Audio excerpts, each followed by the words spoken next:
인류의 역사를 되돌아보면 참으로 많은 이들이 자신의 신념이나 혹은 당장의 이득을 좇아 다른 이들을 저버리는 이른바 배신이라는 길을 걸어왔습니다. 하지만 그 수많은 배신자들 중에서도 유독 한 인물의 이름은 마치 그 단어의 동의어처럼 영원히 기억되고 또 회자되고 있죠. 과연 어떤 사람이었기에 그의 이름이 배신 그 자체로까지 각인될 수 있었을까요? 그리고 한 개인의 그릇된 선택과 맹목적인 권력욕이 과연 한 국가의 운명을 송두리째 뒤바꾸고 헤아릴 수 없이 많은 무고한 생명을 앗아가는 비극적인 전쟁의 불씨가 될 수 있었을까요? 우리는 오늘 그 질문의 답을 찾아 떠나보려 합니다. 역사의 페이지 속에서 그의 흔적을 따라가며 인간의 욕망이 얼마나 파괴적일 수 있는지 목격하게 될 것입니다. 오늘 우리는 바로 그 인물, 역사 속에서 배신자라는 단어를 들으면 이름 석자가 자연스럽게 떠오르게 되는 한 사람의 이야기를 추적해볼 예정입니다. 그의 잘못된 신념과 위험천만한 선택이 평화로웠던 북유럽의 작은 나라, 노르웨이를 어떻게 거대한 전쟁의 소용돌이 속으로 무자비하게 밀어넣었는지, 그리고 그 모든 비극적인 결과가 어떻게 그의 이름을 영원히 오명으로 남기게 되었는지, 그 전말을 함께 파헤쳐 보려 합니다. 한 인간의 강렬한 야망과 욕망이 역사의 거대한 흐름과 교차하는 그 지점에서 과연 어떤 충격적인 사건들이 벌어졌을지 그 끔찍한 진실을 목격하시게 될 겁니다. 그의 이야기는 단순히 지나간 과거에 묻혀버린 사건이 아닙니다. 오히려 현재를 살아가는 우리에게도 여전히 유효한 깊은 교훈과 중요한 질문들을 던져주며 인간의 선택과 그 책임에 대해 다시 한번 숙고하게 만들 것입니다. 이야기의 시작은 1930년대 중반, 유럽 대륙의 음울하고도 거대한 전쟁의 그림자가 서서히 들이우기 시작하던 불안정한 시점으로 거슬러 올라갑니다. 당시 북유럽의 아름다운 나라 노르웨이는 수백 년간 이어져 온 평화를 지키기 위해 필사적으로 노력하며 국제사회 속에서 굳건히 중립을 유지하려 애쓰고 있었죠. 푸른 피오르드와 웅장한 산맥이 어우러진 그 평화로운 풍경 뒤편에서는 한 남자의 거대한 야망이 마치 깊은 바닷속 해류처럼 서서히 꿈틀대며 자신의 존재감을 드러내기 시작하고 있었습니다.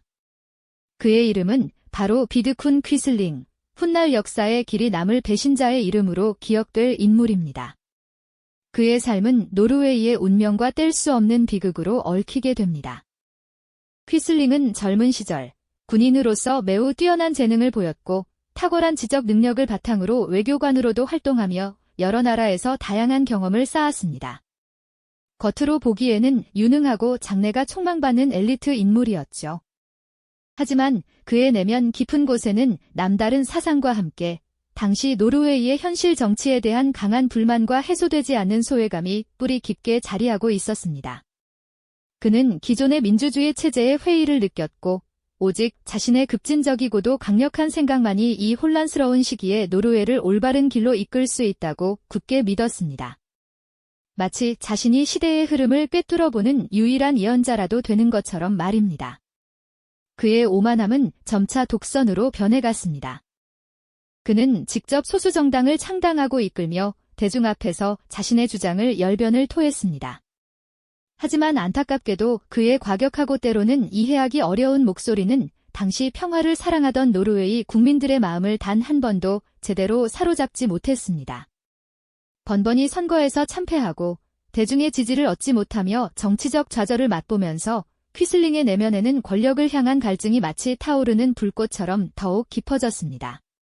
마치 메마른 사막에서 단비를 갈구하듯 그는 자신의 거대한 야망을 실현시켜줄 강력한 힘과 지지 세력을 필사적으로 찾고 있었던 겁니다. 그의 눈은 점점 더 이성과 상식을 벗어난 위험한 방향을 향하기 시작했습니다. 바로 그 무렵 유럽 대륙에서는 독일에서 아돌프 히틀러와 그의 나치즘이 급부상하며 전 유럽을 뒤흔드는 거대한 파도를 일으키고 있었습니다. 전체주의적이고 극단적인 민족주의를 표방하는 나치 이념은 정치적 고립감과 좌절감에 시달리던 퀴슬링의 눈에 노르웨이를 구할 유일한 대안이자 자신의 야망을 실현시켜줄 강력한 도구처럼 비쳤을지도 모릅니다.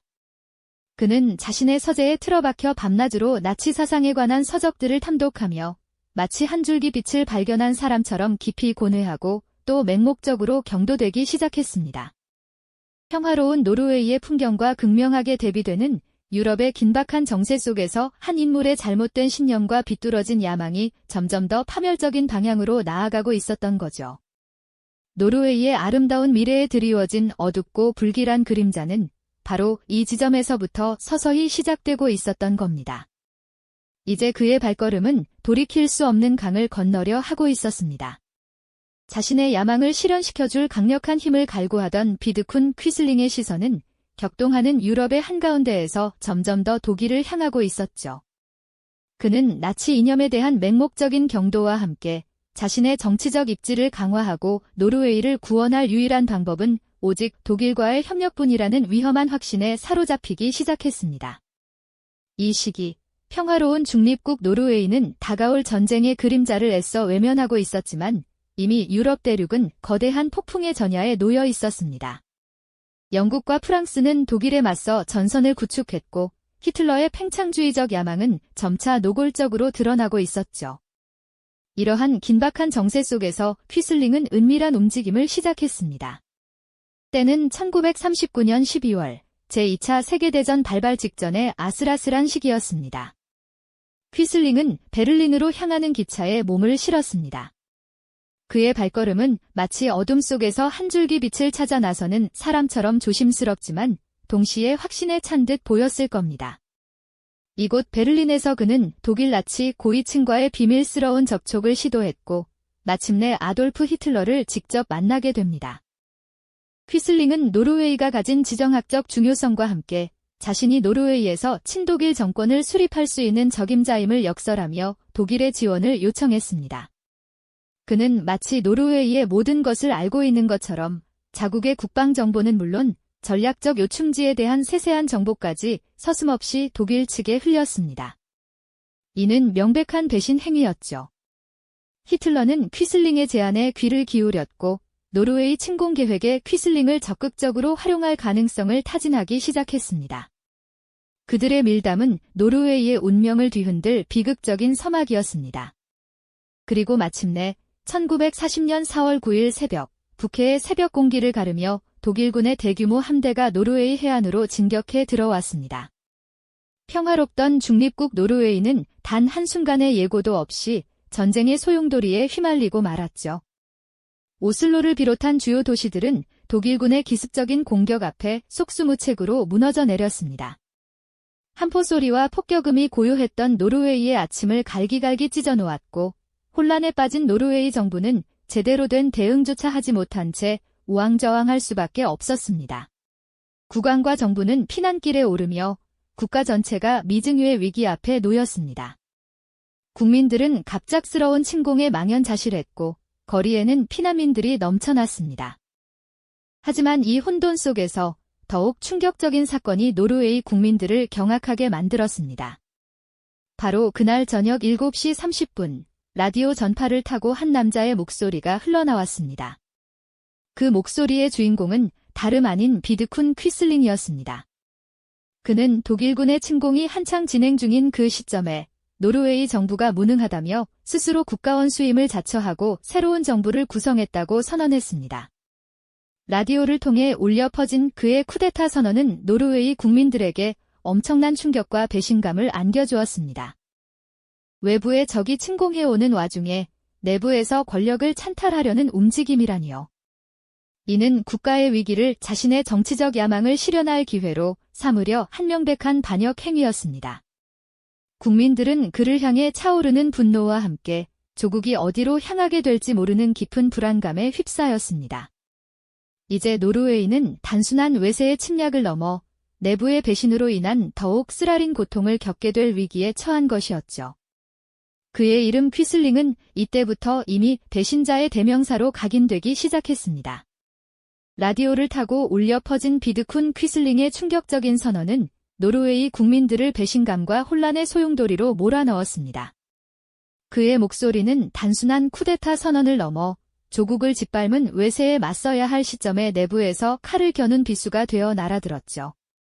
하지만 국민들의 분노와 불안감에도 불구하고 퀴슬링은 독일군의 전폭적인 지원을 등에 업고 빠르게 자신만의 정권을 수립해 나갔습니다. 물론 이는 노르웨이의 자주적인 정부라기보다는 나치 독일의 지시를 충실히 따르는 괴뢰 정부에 불과했습니다. 오슬로의 거리는 순식간에 낯선 모습으로 변해갔습니다. 평화로웠던 도시 곳곳에는 독일군의 상징인 하켄크로이츠 깃발이 나부꼈고 퀴슬링이 이끄는 정당 국민연합의 깃발 또한 함께 걸렸습니다. 독일군 병사들의 위압적인 발걸음 소리가 골목을 채웠고 시민들은 불안한 눈빛으로 이 모든 변화를 지켜볼 수밖에 없었죠.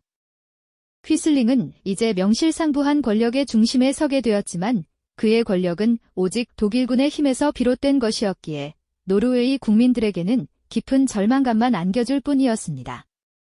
조국이 외세에 점령당한 것도 모자라 자신들의 손으로 뽑지 않은 인물이 권력을 휘두르는 현실은 참으로 쓰라린 비극이었을 겁니다. 하지만 노르웨이 국민들은 이 비극적인 현실에 마냥 주저앉아 있지 않았습니다. 눈에 보이는 독일군의 위협과 내부 배신자의 통치 속에서도 자유를 향한 불꽃은 꺼지지 않았죠. 암암리에 레지스탕스 활동이 시작된 것입니다.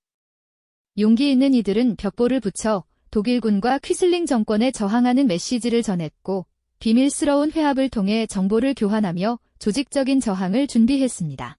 때로는 작은 라디오를 숨겨두고 BBC 방송을 들으며 외부 소식을 접하고 희망을 놓지 않았으며 때로는 사보타주를 감행하여 독일군의 보급망에 타격을 입히기도 했습니다. 이들의 활동은 결코 쉬운 일이 아니었습니다. 발각되면 즉시 체포되어 고문당하거나 처형당할 위험이 항상 도사리고 있었으니까요. 하지만 그럼에도 불구하고 그들은 조국의 명예와 미래를 위해 목숨을 건 싸움을 멈추지 않았습니다. 퀴슬링 정권은 이러한 국민들의 저항을 무자비하게 탄압했습니다. 그는 나치 독일의 이념에 깊이 경도되어 있었기에 반대 세력에 대한 탄압과 유대인 박해를 주도하며 독일의 정책을 충실히 모방했습니다. 당시 유럽 전역을 휩쓸던 반유대주의 광풍은 노르웨이에도 예외 없이 불어닥쳤고 퀴슬링은 이 비극의 선봉에 섰습니다. 노르웨이의 유대인들은 순식간에 시민권을 박탈당하고 재산을 몰수당했으며 강제로 수용소로 끌려가는 참혹한 운명을 맞이해야 했습니다. 이들은 독일의 강제 수용소로 보내져 수많은 이들이 목숨을 잃었죠. 퀴슬링의 손에 의해 노르웨이 땅에서 벌어진 이 잔혹한 행위들은 그의 배신이 단순히 정치적 권력 찬탈을 넘어 수많은 무고한 생명을 앗아간 비극으로 이어졌음을 보여주는 냉혹한 증거가 아닐 수 없습니다. 그는 나치 고위 인사들과 어깨를 나란히 하며 회의에 참석했고 마치 자신이 노르웨이의 진정한 지도자인 양 오만한 표정으로 권력을 휘둘렀습니다. 하지만 그의 권력 뒤에는 항상 독일군의 그림자가 드리워져 있었고 그의 모든 결정은 결국 노르웨이 국민들을 더욱 깊은 고통 속으로 밀어넣는 결과를 초래했습니다. 그의 배신은 노르웨이라는 평화로운 나라의 참혹한 전쟁의 상흔과 돌이킬 수 없는 인명피해를 남겼습니다. 이제 노르웨이 국민들에게 퀴슬링은 단순한 정치인이 아니라 조국을 팔아넘긴 배신자이자 민족의 이름에 먹칠을 한 영원한 오명으로 각인될 수밖에 없었죠. 그의 이름이 배신자를 뜻하는 대명사가 된 것은 어쩌면 필연적인 결과였을지도 모릅니다. 그 필연적인 결과는 그리 오래지 않아 현실이 되고 말았죠. 1945년 마침내 유럽 전역을 휩쓸었던 전쟁의 거대한 광풍이 잦아들기 시작하면서 나치 독일의 패망은 돌이킬 수 없는 현실이 되었습니다. 억압받던 유럽 각국의 해방의 물결이 밀려들었고 노르웨이 또한 길고 긴 어둠의 터널을 지나 다시금 자유의 빛을 맞이하게 되었죠. 오슬로를 비롯한 노르웨이의 모든 도시에서는 환호성이 터져나왔습니다. 국기를 흔들며 거리를 가득 메운 시민들의 얼굴에는 잃었던 조국을 되찾았다는 감격과 기쁨, 그리고 이루 말할 수 없는 안도감이 역력했죠. 해방군과 함께 돌아온 국왕과 망명정부는 이 땅에 다시금 노르웨이의 주권을 확립하며 진정한 평화의 시대를 예고했습니다. 하지만 이 환희의 순간에도 또 다른 역사의 심판이 기다리고 있었습니다. 바로 조국을 팔아넘긴 비드쿤 퀴슬링의 운명이었죠. 한때 나치 독일의 비호 아래 노르웨이의 최고 권력자 자리에 앉아 오만을 떨던 그는 독일의 패망과 함께 초라한 모습으로 체포되고 말았습니다. 그의 체포 소식은 노르웨이 전역에 또 다른 의미의 환호를 불러일으켰죠. 수많은 이들의 고통과 희생 위에 세워졌던 그의 권력은 한순간에 모래성처럼 허물어졌고 그는 이제 역사의 준엄한 심판대 앞에 서게 되었습니다. 노르웨이 법정에서 열린 그의 전범 재판은 전 세계의 이목이 집중된 세기의 재판이었습니다. 퀴슬링은 반역죄, 살인, 절도, 그리고 유대인 박해에 가담한 전쟁 범죄 등 수많은 혐의로 기소되었죠. 재판정은 숙연함과 동시에 노르웨이 국민들의 분노로 가득했습니다.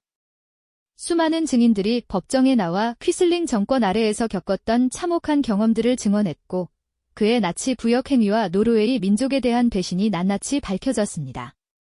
그는 끝까지 자신의 행동이 노르웨이를 위한 것이었다고 주장했지만 이미 그의 변명은 그 어떤 설득력도 가질 수 없었죠. 그의 눈앞에는 자신이 저지른 엄청난 죄악의 증거들이 산더미처럼 쌓여 있었습니다. 법정은 치열한 공방 끝에 마침내 퀴슬링에게 사형을 선고했습니다. 이 판결은 단순히 한 개인에 대한 처벌을 넘어 조국을 배신한 모든 이들에게 내려지는 역사적 경고이자 정의가 살아있음을 보여주는 상징적인 순간이었습니다. 그의 권력욕과 그릇된 신념이 초래한 비극적인 결과는 사형 선고라는 준엄한 현실로 되돌아왔습니다. 1945년 10월, 퀴슬링은 총사령에 처해지며 자신의 비루한 생을 마감했습니다. 한때 노르웨이의 운명을 쥐락펴락했던 인물의 최후는 이토록 허무하고 비참했습니다. 하지만 그의 죽음은 끝이 아니었죠. 오히려 그의 이름은 역사에 영원히 각인되었습니다. 퀴슬링이라는 그의 이름은 단순한 고유명사를 넘어 이제는 조국을 팔아넘긴 배신자를 뜻하는 보통명사로 전 세계 사전 곳곳에 등재되었으니까요. 영어권 국가에서는 물론 다른 여러 언어에서도 퀴슬링은 비열한 배신 행위를 일컫는 대명사가 되어버렸습니다. 이는 한 인간의 잘못된 선택이 얼마나 큰 파급력을 가질 수 있는지, 그리고 역사가 그 행위를 얼마나 냉정하게 기록하고 심판하는지를 여실히 보여주는 증거가 아닐까요? 우리는 비드쿤 퀴슬링의 비극적인 삶과 최후를 통해 한 인물의 그릇된 신념과 권력욕이 어떻게 한 국가를 나락으로 빠뜨릴 수 있는지 똑똑히 목격했습니다. 그의 이야기는 단순히 과거의 사건이 아니라 우리에게 끊임없이 질문을 던지는 살아있는 교훈이 됩니다. 위기의 순간, 우리는 과연 어떤 길을 선택할 것인가요? 개인의 양심과 책임감이 국가와 사회에 얼마나 지대한 영향을 미칠 수 있는지, 그의 이름 퀴슬링은 오늘날에도 우리에게 깊은 성찰의 메시지를 전하고 있습니다. 역사의 교훈 속에서 우리의 현재를 되돌아보는 이 여정은 다음 시간에도 또 다른 흥미로운 이야기로 계속될 겁니다. 이 영상이 도움이 되셨다면 좋아요와 구독 부탁드립니다. 여러분의 응원이 제게 큰 힘이 됩니다. 다음 영상에서도 더 유용한 정보를 공유하겠습니다. 감사합니다.